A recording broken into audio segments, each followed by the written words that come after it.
Good evening, everyone. I have a special video for you guys today, and this video is going to show you how they hide the ice wall from the tourists who actually take a tour to supposedly Antarctica. And there's only two tour routes from two different countries, and you're going to be amazed. Once I went to the original flat earth map from 1892, it was easy to figure out how they do it. I'm going to show you guys. Enjoy the video. Okay, here we have the flight and cruise route for a tour to Antarctica from Planet Janet Travels. Let me zoom in on that a little better where you guys can see it. There we go. Okay, now let's switch over to this map of the route so you can see the names. It leaves out of Cape Horn, goes past the South Shetland Islands, along the Antarctic tail, and then back up. Now this right here would be the South Shetland Islands on Google Maps. And then of course, there's the little tail of Antarctica. There's a panned out view for you guys to see it a little better. But pay attention to the tail of that Antarctica. It's going to be really important in a minute. Here's another view of the route. See how it goes along the edge of that tail, and then they turn around and they go back. Okay, now here's where things get interesting. Let's look at the 1892 flat earth map. Now this right here is South America, so let's zoom in here where you guys can see this. Now here's the route. There's Cape Horn, where they leave from, and as you can see right down below that, you have the South Shetland Islands. Okay, and then you have the ice wall, of course. But notice this little tail right here. Well, that's the same tail that you see on the continent Antarctica that they show you on the globe, which is pretty slick. But anyways, this little part right here, this is the little area that they travel along and call it the Antarctica, which is only a tiny little bit. So the route goes this way. It goes through the Shetland Islands, comes down through here, past these little islands, then turns around and goes back to Cape Horn. And if you'll notice on this map how the ice wall looks, well, down here where they supposedly tour at, this is the only part of the little ice wall that sticks out in that area. So you'd be stationed there working or take a tour and you would never really see the ice wall. You only see that little piece of it that sticks out, because of the rest of Antarctica is off limits. Now let's have a look at the only other tour that you can take to Antarctica, which goes from South New Zealand and back to Tasmania. Now notice, I want you to pay attention to that little Stewart Island there as you leave New Zealand. Notice they go down here to what they call Commonwealth Bay, and then they cruise along a little bit, turn around and go back to Tasmania. Okay, now let's have a look at that route on the flat earth map. Here we have South New Zealand, and notice right there on the other side of it, you see that little Stewart Island that I was telling you guys to look at on the Google map.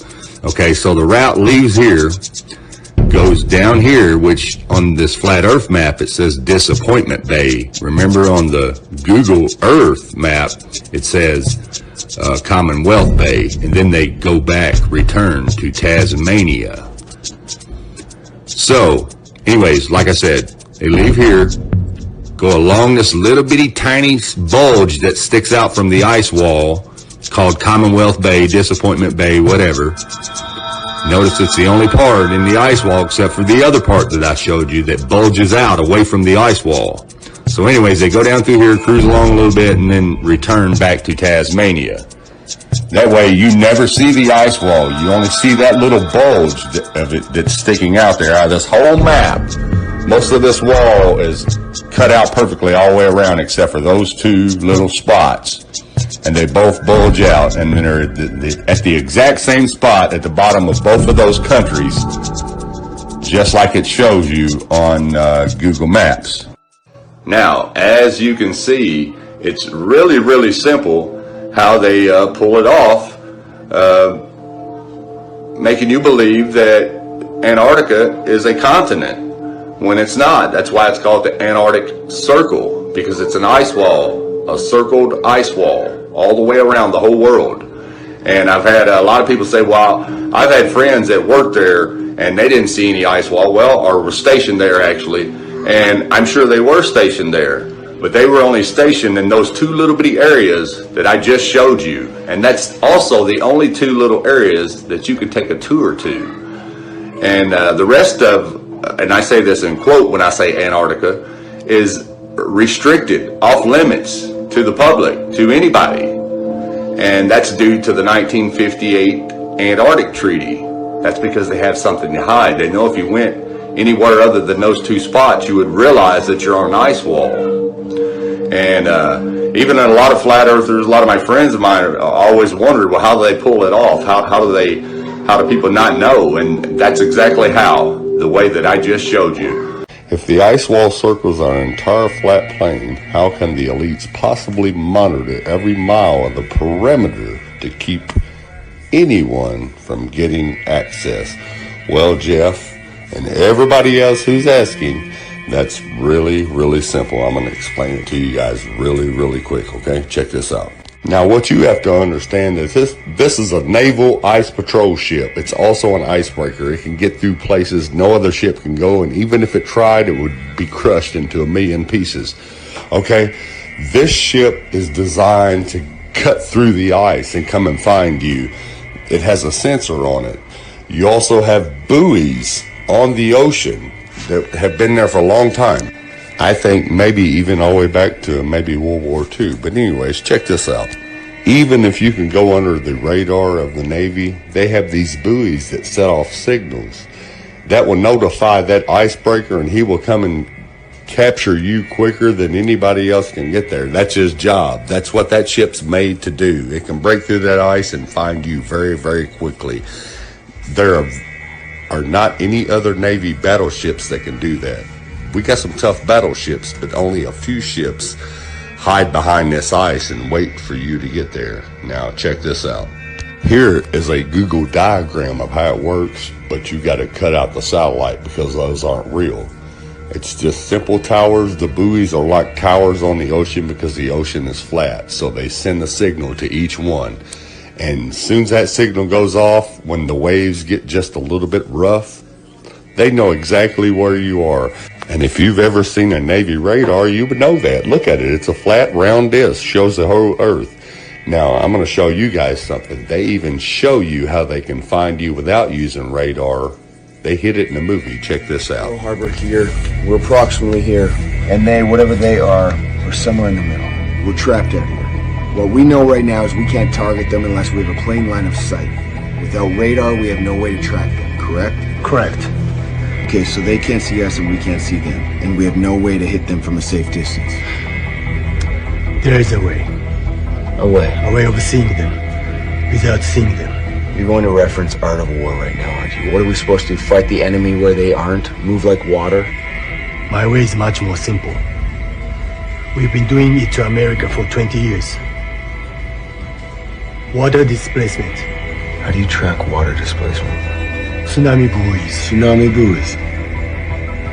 You have them surrounding your islands, transmitting displacement data. We hack into their transmissions, form a grid. You can't track anything without radar. I don't need radar.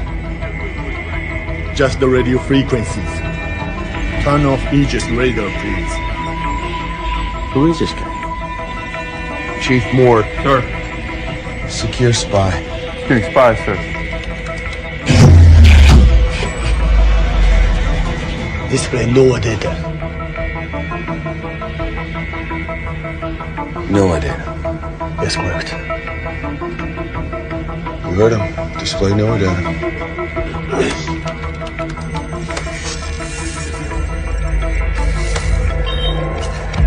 The hell is that? It's a buoy. If it gets hit by a wave, it transmits a signal.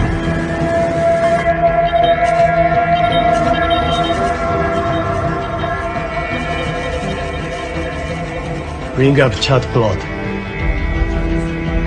chart plot. Bring it up.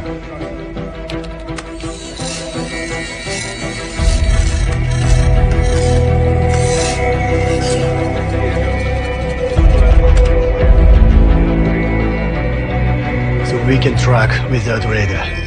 We would practice it as a contingency plan. Dirty, cheating, sneaky. Rough world.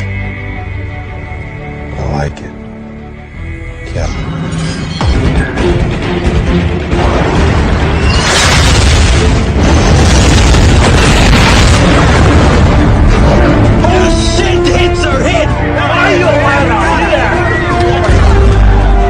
Like I said, the buoys are like towers. They give off a signal, people. So no matter where you are on that ocean, they know exactly where you are. Now what you are looking at here are the logos of the 5 government agencies that control our so-called globe, our so-called spinning ball. Now before we identify the logos, let's have a look at this map that hangs on my living room wall. And this map is the Gleason World Map from 1892, number 6 from the Boston Public Library. Okay, and as you can see here, it was published in the Buffalo Electrotype Engraving Company in New York. All right, and as you can see here, it's scientifically and practically correct as it is. Okay, now back to the logos. Here we have the International Maritime Organization, which basically controls our waterways, all of our waterways, how far out we could go into the ocean, territorial boundaries. Okay, so now let's have a deep look into their logo. Now, isn't it awful funny that the people who control how far we can go out in the water have a flat earth map with an ice wall as their logo? Okay, anyways, here we go. The International Civil Aviation Organization. Now, this is the government agency that controls our airways, how far we can fly and where we can fly. And once you fly out too far south, they're going to turn you around. But anyways, let's check out their logo. Okay, as you can see here, hidden in their logo, the agency that controls our airways has the flat earth map with the ice wall around it, hidden right in it. Okay, now here we have the World Meteorological Organization, which basically they control all the mainstream media information we get about storms, hurricanes, and all that good stuff. So, anyways, let's check out what's hidden in their logo.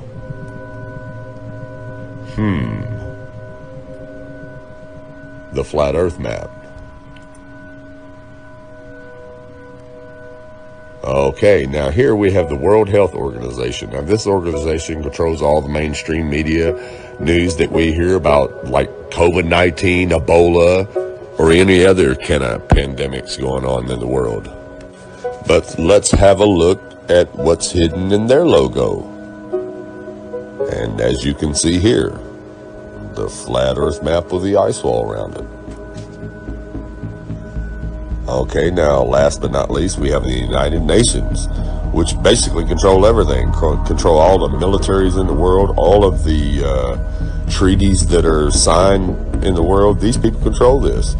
And I think it's awful funny that if you look in their flag, they have the flat earth map in their flag.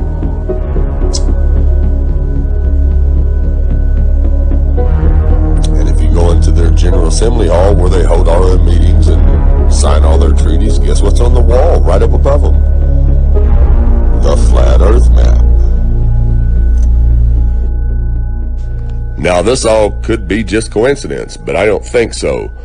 If you look at any map before 1958, it shows a flat earth with an ice wall around it. And all the government agencies that control our airways and our waterways have the flat earth map with the ice wall in their logo. Okay? Now, if you were to try to get in a private plane or on a private boat and try to get too far south to try to find this ice wall, here's what's going to happen. The Navy's going to show up in a battleship or a jet fighter and turn you around and escort you out of the area. Now, let's watch and see what happens when a private boat or a private jet gets too far south. 80 degrees south, that is. Now, these guys are nowhere near the ice wall, but here's what happens when you get too far south. Hey, is a Navy destroyer. He will yield.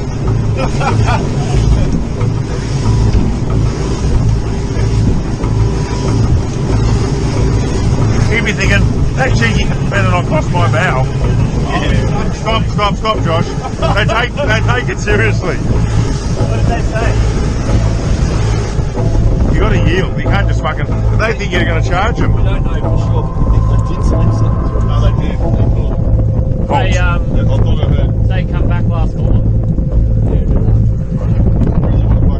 Yeah, fucking talk to them.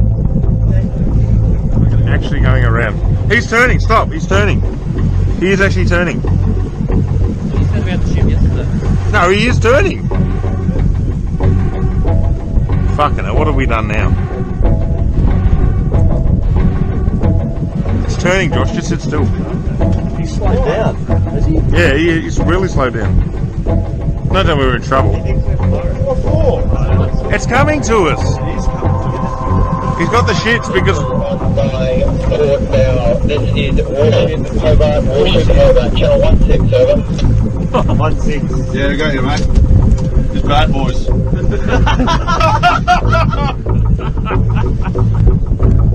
Did he come back? Gotta get Channel 16.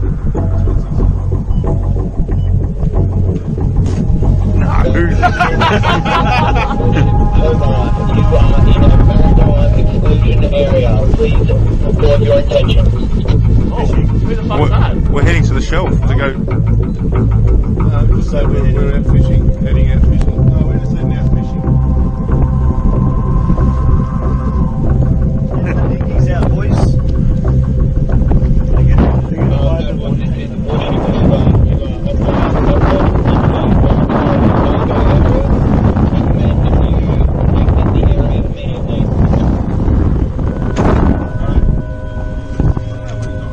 Going that way. We're just traversing. But he's not following. Is there a helicopter coming at us now? Are we late? I don't know. What Just travel, just go. Just go. He's sent out the chopper. That's a drone. Is it? That's unreal. We set up a demo today with this Cessna and the Air National Guard. I'm going to be inside of this Cessna and we're going to be going rogue. We're going to fly into that no-fly zone and we're going to see how the Air National Guard does it. They scramble the fighter jets to come right. Take off. We're off. Flying for miles and miles until Okay, we've just entered the no-fly zone now. our pilots aren't talking to air traffic control, ignoring their calls to reach them. That triggers an alarm at the Air National Guard base. These fighter pilots scrambling to their jets. They're on alert and ready to take action 24 hours a day. Today, racing to their F-16s, suiting up, climbing on board, and rushing to the runway. Taking off to intercept our rogue Cessna. Reaching the target in just minutes. This is the view from the F-16. That's my Cessna right there. Intimidating as you would think it would be. Look at that fighter jet. He's right off our wing. Another F-16 swooping in on the right, calling us on aviation frequencies. You have been intercepted. If you hear this transmission, ignore the radio call and rock your wings. He wants us to identify ourselves. We're a rogue aircraft, remember, for this demonstration, so we're not going to respond at all and see what this You fighter are jet. ordered to turn to the northwest. The fighter jet giving us one last warning. After all of this, the pilots still won't listen. The plane won't leave the airspace. Will you shoot them down? If required, we'll execute the rules of engagement per the commander of the North American Aerospace Defense Command. And yes, we would do that. Shoot the plane down. If it meets the rules of engagement, yes, we would, to defend the airspace. Entering restricted airspace. You are ordered to turn west immediately. If you do not follow these instructions, you may be fired upon. Now, just in case you're not awake yet, the reason these government agencies had the flat earth in their logo is because they know where we live. And they get paid to protect that edge if you ever try to go there.